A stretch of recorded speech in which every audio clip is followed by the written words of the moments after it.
आसंता मे पहला प्रगतिवादी प्रतिष्ठा दिवस पालन करा से दिवस रे आम साहित्य क्षेत्र में जो मैंने प्रगतिवादी लेखालेखी कर भितर साहित्य विभिन्न विभाग में किसी प्रतिभा को संवर्धित करने प्रस्ताव क्रमे आज प्रगतिवादी परिसर में किसी विचारक मान एकाठी होते विचार क्रमे जो मान को सम्मानित संवर्धित नाम घोषणा करुच्ची।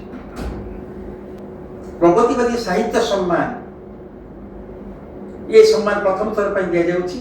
ए सम्मान प्रापक हेले विशिष्ट उपन्यासिक डॉक्टर विभूति पट्टनायक। ताछड़ा प्रगतिवादी साहित्य पृष्ठारे प्रगतिवादी संवादिक पृष्ठारे प्रबंध गल्प कविता सब प्रकाश करुच्ची।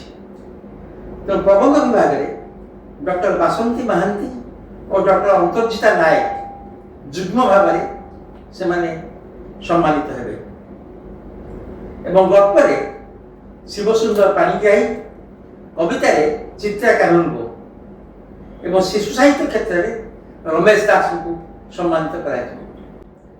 तो प्रबंध गल्प कविता शिशु साहित्य ये चारोटी एवं सामग्रिक भाव में प्रगतिवादी साहित्य सम्मान ये 5टी पुरस्कार बा सम्मान एथर प्रतिष्ठा दिवस से प्रदान कर मो सहित विचारक मंडल उपस्थित थे आम सुनामधन्य प्राबंधिक प्रोफेसर डॉक्टर धनेश्वर साहू एवं विशिष्ट प्राबंधिक डॉक्टर सत्यनारायण मिश्र एवं समाजसेवी एवं सुलेखिका श्रीमती प्रीति संध्या धल आम समस्त विचार विमर्श एवं शेष सहमति ए पुरस्कार पुरस्कृत व्यक्ति मान नाम घोषणा कर।